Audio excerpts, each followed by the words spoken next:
Commençons par ce qui se passe au Venezuela. Le gouvernement a repris le contrôle là-bas de l'usine de Kellogg qui a été fermée par ce fabricant de céréales bien connu en raison de, je cite, la détérioration de la situation économique et sociale dans le pays.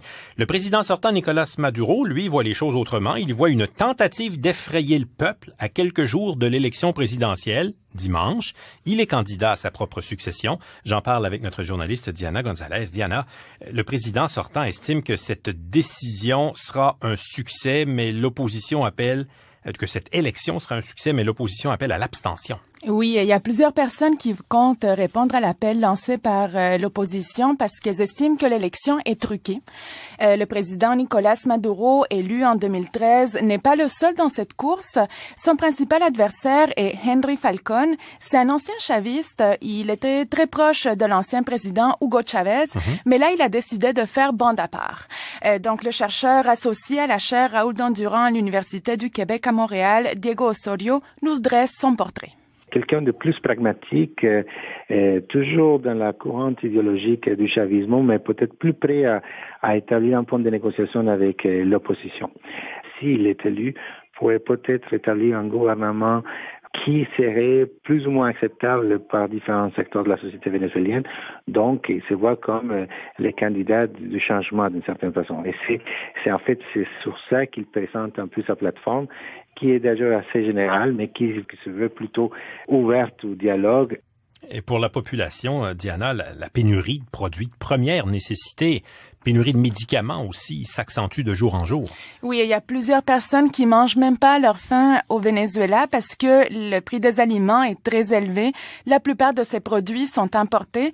Et d'ailleurs, l'inflation est assez élevée en ce moment. Elle pourrait même atteindre 13 000 % selon le Fonds monétaire international d'ici la fin de l'année. 13 000 % 13 000 %, c'est ce que le FMI a annoncé. Et j'ai parlé à quelqu'un au Venezuela, Igor Valoria. Lui, il travaille dans l'industrie touristique à l'île Margarita, qui attirait de nombreux visiteurs dans les années 90, mais maintenant, il subit les contre-coups de la situation économique là-bas. Le pays, il se trouve maintenant avec des dettes qui ne pourront pas être payées. Et là, je suis convaincu qu'il sera en défaut de paiement pour 2019. Il n'y a pas de devises d'argent qui rentrent.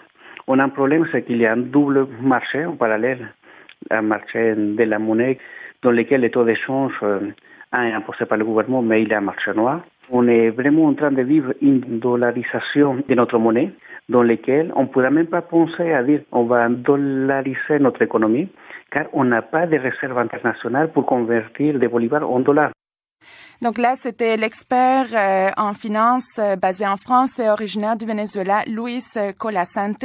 Il nous expliquait la situation au Venezuela, donc un pays qui produit beaucoup de pétrole, mais cette production tend à descendre, à baisser parce qu'il y a un manque d'investissement justement dans ce secteur pour donner un deuxième souffle.